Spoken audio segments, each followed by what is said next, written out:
Just as a short disclaimer, guys, I'm going to wind up playing a lo-fi loop that I had made a while ago because I just want to try to find a spot for it. I really want to use this loop for something, so we're just going to throw it in right here, but unfortunately it's super short, so it's going to get really repetitive quickly, but I think it's chill enough where it's not going to be that big of an issue, so just let me know if it's super annoying to you guys or not. Obviously in the comments afterwards, you can't really talk to me directly, but we'll find out. How's it going, everybody? So I had to go ahead and restructure this one. This is my second draft here, and hopefully that we have something good going on. So I wanted to go on a bit of a tear of two particular things regarding the Library of Ruina today. Basically, I wanted to do a Library of Ruina recording, but I'm not really in the best of, mentalities right now to want to read out stories and stuff. It's a certain mindset I need to be in to really get into it and just get devoted to reading that shit out and getting into the story and stuff. Otherwise, I'm not as immersed in it, and you can see it and fucking feel it, hear it when I'm reading things out later on in the finished product, and I just don't like that. I'm better than that, so yeah, that's basically all that I wanted to say right there. So I wanted to do a Library of Ruina recording today, but I'm not quite in the right mood to do so, and I don't want to detract from the experience for anybody, so we're going to instead go on a rant about two particular things I've wanted to regarding balancing with the Library of Ruina, just for funsies. It's not really to get anything done, to be honest with you. I just like shooting the shit with this kind of stuff. I love talking about RPG balancing. It's just a big thing of mine. I am the RPG Fox. It should be very known in my new moniker now that I'm a big RPG guy. I've fucking mentioned that several times. It doesn't make me special, but it is just a part of what makes me me. And it's just very cathartic for me to talk about this kind of stuff, because I feel like it's just like kind of a sore topic to a lot of people where, a lot of people don't like hearing criticism of things that they like in terms of, the balancing of it and how it could be better, and they always just, I don't know, it's always a controversial as fuck topic when it really shouldn't be, to be honest with you. I don't know, I just feel like game design is one of those kind of things that you should just be able to openly talk about to people and just pitch ideas back and forth. Not necessarily for, the right and wrong thing, but just to establish a standard of sorts. And with anything that I particularly am really passionate about, then fucking Lobotomy Corporation and the Library of Ruina are definitely two games that I'm very passionate about, I get very heated in discussion with it. Not in a mean way, but just I'm very on the nose and harsh with my criticisms with it. So that being said, you've been warned with it, though. I'm going to be really just cutting hard with this. The first thing that we're going to talk about, actually, is going to be the Queen of Hatred fight.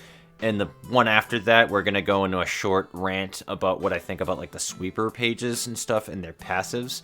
So let's go ahead and start with the Queen of Hatred, shall we? Many of you know from the last two episodes that she has been whooping my bitch ass, and this is unfortunately post-nerf to the bleed debuff being a thing that was the main reasoning why a lot of people were able to beat her in the first place. So she's in a really weird spot right now where I think that she's just fucking not very enjoyable to fight.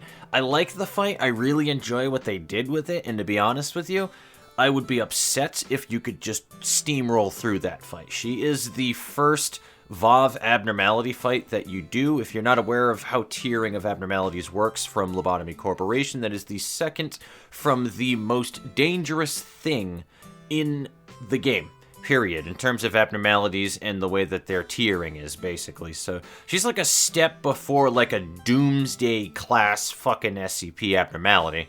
So yeah, it's pretty bad. It's pretty mean. So she will fuck you up, and she should fuck you up, as far as I'm concerned. Again, I would be very disappointed if this fight wasn't very mechanically inclined, and you could just go through it and not have to think about it. I'm glad that I've lost as much as I have, to some extent. It is still a fight. There is still supposed to be a winner and a loser, and in any situation where you are going to either come out on top or not, it's very frustrating when you lose repetitively over and over again, or at the very least, you lose interest over time the more that you lose with things. At least, usually this is how that trend works, unless the game is balanced around the fact that you need to lose to be able to get things done. Like a roguelike game or something, but this isn't a roguelike game. But yes, that's basically what I wanted to summarize right there. So losing over and over again is just inherently not a thing that you want to do. It's just simply by design. So then, aside from the fact that, the bleed nerf has pissed off pretty much damn near everybody in the fucking Lobotomy Corporation community, what do I have for issues regarding this fight? Well, if you've seen the last 2 episodes, you're pretty well aware of my issues that I have regarding it, and it's primarily with its availability in the game and the amount of difficulty that you have with it, all mixed into the mechanics of the fight, how they work against you, and how much more of a ball ache that it is on a floor that isn't as strong as every other floor in the game, because you have never done an abnormality fight before the Queen of Hatred, so you have no abnormality cards to give you small little buffs here and there for every emotion level that you have. And also, let's not forget, number 2, that you have 3 librarians, not 4, like every other floor. As I had said in previous videos, my main problem is the fact that light regen is just such a heavy issue with it, and this isn't necessarily a flaw with the fight, it's just it doesn't really mix well with everything that you have going on, because the fight itself will not yield a whole lot of light in general by design. It doesn't have any, lackeys that you can kill to be able to get extra light. It doesn't have anything that you can stagger to get extra light. And again, you don't have those abnormality cards to be able to do something to speed something up or whatever the case is with it. So whatever buffs that you would get every single time that you get an emotion level increase is paltry and kind of useless. You get an extra light bulb that you get for your light bulb to your fucking meter of light, but that's about it. And yeah, that is absolutely essential for this fight, but the fight usually ends so fucking quickly that you won't see beyond a level 2 emotion. This comment by Hellish Elk pretty much perfectly describes the issue that I've had with it, really. It's just, nothing works in your favor for being able to get light, so you have to put a shitload of light regen into your decks. And in my opinion, I'd say that this is how you really should balance the fight around right here, is just this, having to be able to get a shitload of light to be able to outlast this character. But the problem is, she doesn't really have any weakness, she's not going to get staggered anytime soon, you're really not going to stagger her unless she goes hysterical. Now let's just highlight some of the basic mechanics of the fight as well for anybody who's not fully aware of all of that shit. So number 1, every one of her attacks, for the most part, you want to make sure that they're countered in some way, shape, or form. She hits like a shit brick house on steroids just normally, never mind when she's in hysterical, where all of her cards have objectively higher rolls on them. She just hits really fucking hard, and she attacks very fucking frequently. Every one of her cards, with the exception of the marking card, has at least 1 dice on it, and there's only one that has an attack with 2 defense dice, which will usually just get rolled into. It's a ranged card, so it'll happen first no matter what, but it'll go down the list left to right, or by speed dice, or whatever the fucking case is with interceptions and stuff. And then she'll stock that defense dice, which is not something in your favor in any way, shape, or form. So, just another fucking thing to add to all the shit that you have to deal with in adversity. But like I said, she marks you every 2 or 3 turns. I forget what the exact turn count is, though, but it lasts for 2 turns. So I think it's 3 turns she'll throw a mark card out, which is 6 to 10 points of damage. When she marks a character, they take double damage. It's basically like you're staggered, but without being staggered. You take twice as much damage from all fucking sources. And I think that counts with stagger damage as well. Every single time that marked character does damage to her, it also raises her hysteria gauge, which is not a thing that you want to do. It's very clearly insinuated that, hey, that's a really fucking bad idea if you go ahead and you raise that hysteria gauge too much. You don't want her to go hysteria. At least that's what it looks like. You can still do it because she's staggerable, but she's a lot stronger when she is hysterical. Even her mass attack page is significantly stronger. So it's not something that you usually and ideally want to deal with. Not only this, but she has a number of, again, ranged pages. Ranged pages, as we all know, go first, so she's a ranged attacker because why the fuck not? She has a card that deals 5 extra power if it is not intercepted or has another card to clash with. Every time she loses a clash, it also increases her hysteria gauge on top of it, so you want to go ahead and throw in blocks and stuff like endure or whatever that are low to be able to get her to win the clash but also reduce the amount of damage that you take. And not only that, but like no block cards are even decent enough to deal with the third attack in the final card that she has, which deals 3 different attacks.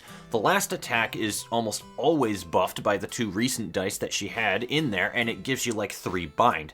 So whoever gets hit by the last dice in that, which, you know, spoiler alert, unless she's heavily fucking debuffed by attack roll lowering debuffs, I forget what the hell it's called. It's not feeble, might be feeble, can't remember. But if she's not already enfeebled, then guess what? You're going to wind up getting hit with a -3 speed dice fucking debuff, and then you can't intercept the next turn. And there's a very high likelihood that you probably intercepted that card with somebody else, because that's likely to do the most amount of fucking damage to the character that is being targeted by the mark. So she almost always binds one of your 2 other characters to intercept with, as it is. And then let's not forget the mass attack page. It's probably the first time that you'll be dealing with that, where you need to roll all of those dice on that page to get a higher number than that attack. And then it just goes down the list with her other attacks too. It's not like a 1 attack thing that she does and then that's it. I'd be okay with just that attack and then that's it. But that's not the case. So it's an attack that deals with everybody, and then you have 2 other speed dice to deal with on top of that. So you have all of these factors going against you. She's very tanky, very resilient, doesn't stagger at all whatsoever, and she just never really seems to die. It's a very difficult fight. It's a good fight. It's very decent mechanically, but it just doesn't work with everything that you have available to you, again, at around the time that you would want to fight her. So the 2 main things that don't work here, I would summarize, are coming down to the fact that you are on a fresh floor with Tiferet. You only have those 2 librarians with you, and you don't have a 4th like every other floor. You've already probably run 4 librarians at some point, so you know that that's a thing that you could do, but you're down to those 3, and that's it. You don't have any abnormality cards from previous abnormality battles to be able to use here, so you don't have any buffs anytime that you upgrade in emotion level, so that's a bit of a shit show there. And then on top of it, what you have to deal with is, again, the light regen issue. So you need to have more light regen cards in here, or light regen passives, than you would ordinarily, which, obviously, as balancing works and as designing anything works for a build, if you have light regen, then you don't have other things. If you have too many light regen cards, then you're not going to have draw pages or 2 and 3 dice cards, which you need a lot of for the Queen of Hatred, because she doesn't really have 1-part attacks. It's just that 1 mark that she has, and that's it. Everything else is a 2 or a 3 dice attack. So having a 1 dice light regen card is very rarely going to be a thing that you use to counter anything, because you're going to get annihilated by the other dice or the other 2 dice, even if it's just a 2-part attack, because it's +5 power, so it's going to really fucking hurt you if you use a light regen to clash with. So that's always your offhand to regen. Bear in mind, this is also keeping in mind that you have fucking light regen cards, you have your draw pages, and you have like a perfect balance of what you're doing for like your attacks. You still need to rely on RNGesus to give you the right pages that you need. And never mind if you wanted to also throw in other utility cards to be able to put debuffs on her or whatever the case is right there. It doesn't work in your favor because you need to have so much shit in that deck. And I'd be okay with that if that was like the main challenge of it, but it's not. There's 9 other layers of failure that are fucking stacking on top of this. Now, some of you might be thinking, well, alright, know-it-all, if you think that you have it all nailed down and you think that it is such a poorly balanced fight in that regard, then what would you propose to be able to fix it? Well, for starters, the first thing that I would do to be able to propose a fix here is she needs less HP. Either less HP or some kind of a vulnerability, period. I don't care how, I don't care why, she needs some level of weakness. She's perfectly balanced on all of her different damage types in terms of weakness, and she just doesn't take enough damage for her to go down by normal standards before she takes your ass out. Now, there are a couple of different ways that you can establish this, one of the primary ways just being lowering her HP. But the problem with doing things like that, just lowering or upgrading HP or whatever, it's just a hard value, and it's really hard to just balance off of things like that alone anyway, because all you need to do is just have objectively stronger numbers, you know what I mean? Like, that'd be the best way to overcome that, just have bigger numbers to do it. It also makes it so that there's a bigger margin for error in different varying levels of power when you go into that fight. So it might make it where if you come back to this fight after getting a couple of different pages from the chapter that I am in, come back, that you would steamroll her if she had 200 HP. I don't know. I don't have those pages. But going off of what I have right now, if she had less HP, it'd be perfect. If she had about like 200 HP, I could see that being doable. But aside from that, the other thing that you can do, again, is just give her a weakness. Maybe to slashing or something like that, even if it's just a little bit, like 25% extra damage or something. Or do what she does with the mark, where they take double damage, but they're not staggered. Make it so that it is the only page that she uses during mass attack rounds, and she is heavily weak during that point where you are able to just completely mob her with attacks, and that's her vulnerability period. You're trying to wait until that mass attack happens, you're doing everything in your power to keep your light up, to do all of this other stuff, and then you're burning all of that light that you have during the period that she uses that mass attack. Because you want to use your light to be able to get one of the better cards to deal with the mass attack page, and then you're just letting her have it with attacks after that. That could be the challenge of being able to deal with this enemy. The cool thing about abnormality battles, for the most part, that I've seen throughout this game, and actually, I think it's just literally every abnormality fight, they all have very specific, unique mechanics to them. They're not necessarily over-the-top punishing if you don't follow them all the time, especially the weaker ones, but they have specific mechanics that design the fight the way that it is. Very unique cards and all that other stuff, which is a little different from the regular battles. They have certain things that are unique to the type of enemy that you are fighting during the normal stage play and invitations, but those mechanics, you don't really need to necessarily build around them, at least not usually, and you're okay with going into them in different ways. Abnormality battles, I feel, would be strongest if there was one specific strategy or one specific way to go into them. And if you deviated away from that, you're going to have either a significantly harder time, or it just isn't even possible, frankly. And when it comes to the harder enemies, it shouldn't just be about objective strength. It shouldn't be about having bigger numbers, bigger HP values, bigger resistances, or anything like that. It should be more around how punishing it is to not follow the mechanics or do the wrong things with those mechanics, or how difficult that it is to fulfill the requirements of the mechanics of the enemy, if that makes any sense.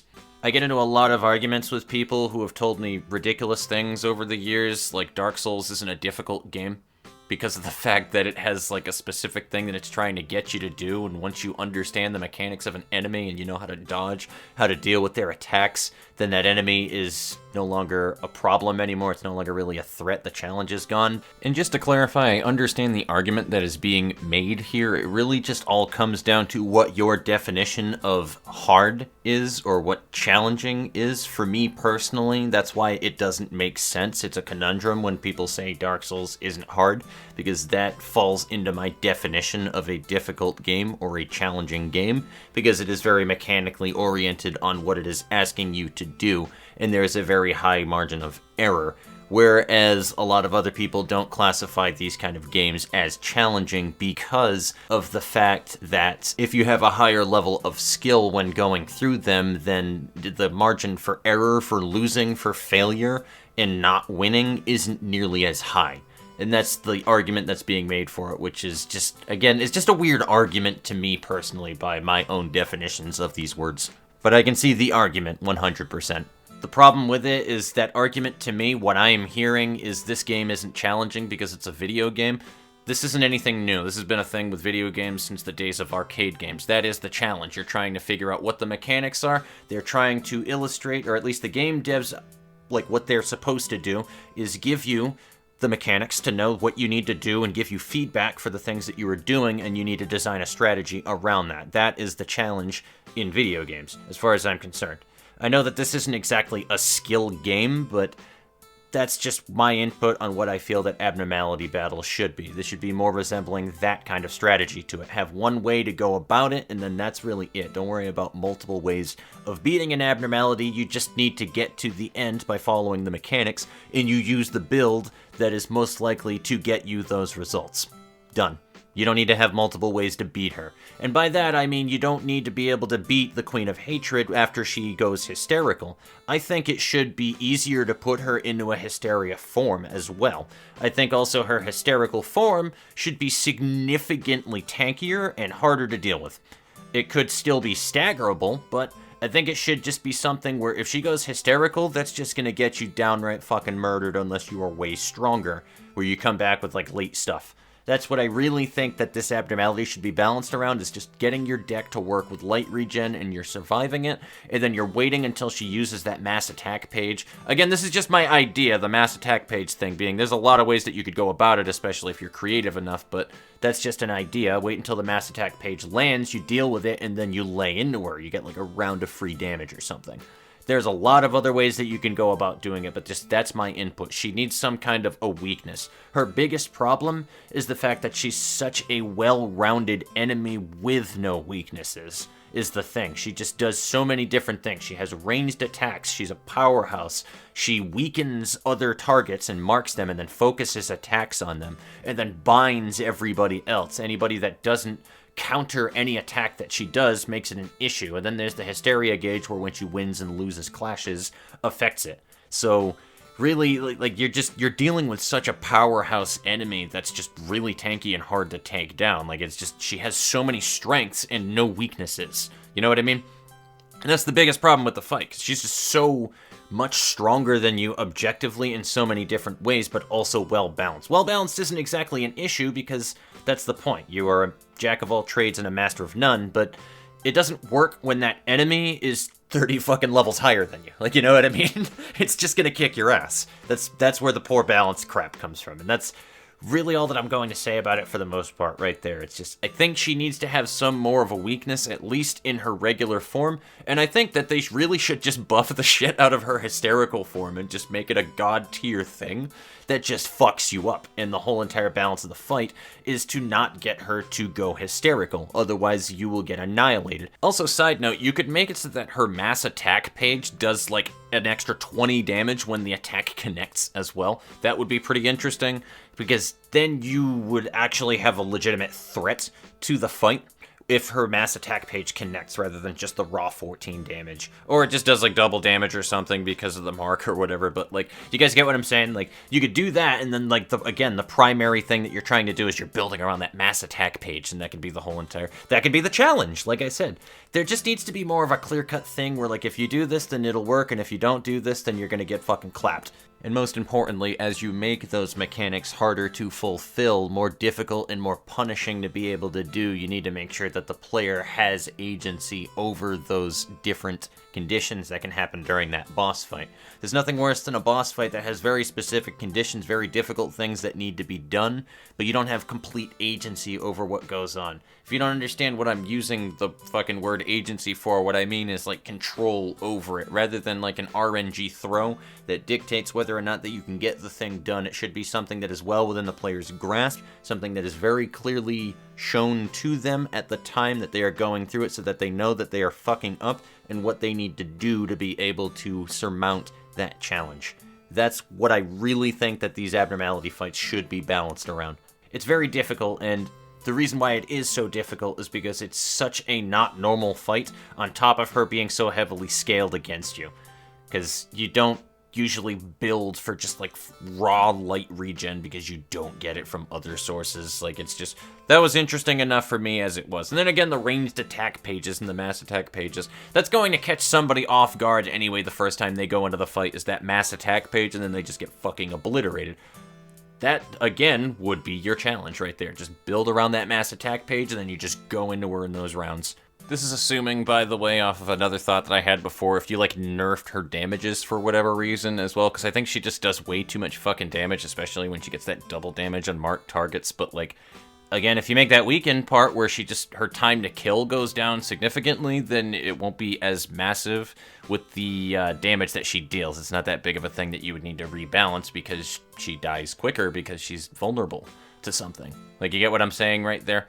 But anywho, that's about to wrap it up right there. I was going to go into the sweepers immediately afterwards, but I'm not going to. I'm just going to do that in a separate video, because this is just going to literally be like a 40-minute long video rant bullshit thing. And I can do these frequently if you guys want me to, or, I don't know, I guess infrequently every now and again when I come up with a topic if you're interested in this. This is very interesting to me to kind of like dissect these, but all in all, just my opinion of the fight. I love the fight in general anyway with the Queen of Hatred because there's a lot of back and forth. You don't really feel like you're beating the shit out of her, which is a good thing in my opinion. I want a fight to be engaging when it comes to an RPG especially, and that is definite with the Library of Ruina. I don't want to feel like I'm shit-stopping anybody or that I have to, like, completely annihilate one character or whatever the case is, just converge on one and then move over to the other. The Queen of Hatred is a really good balance in that there's, again, a lot of back and forth with her, where you take a lot of damage, then she takes a lot of damage, or neither, and then you have like a standoff. And it feels really good the way that the fight is that way, and it is definitely a contrast to, let's say, the Philip boss fight, where 90% of the challenge in that one is just making sure that your team doesn't get fucking annihilated by the Wedge office beforehand. That was where the big challenge was with Philip.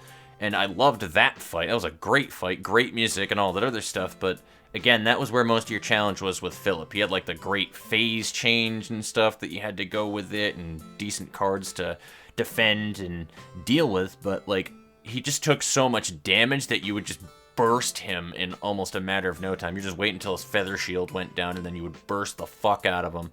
Whereas the Queen of Hatred is just like, nah fam, I am way stronger than that fool. So, I don't know. That's my 2 cents of it. I love the fight. I love how you can go back and forth with the fight, but I think it could be much better, especially considering that Tifrith floor is just so fucking underpowered and underwhelming versus everybody else because she doesn't have anything to work with, and understandably so. Like, I don't know. It's just a very weird limbo state with that fight for me. I like it. I like the fight, but I don't like everything around having to do that to be able to make Tifrith floor a viable fucking floor to use. I want to use Tiff Tiff. Let me use Tiff Tiff. I can't use Tiff Tiff if I don't have abnormality cards. Let me get the abnormality cards. Like, you know what I mean?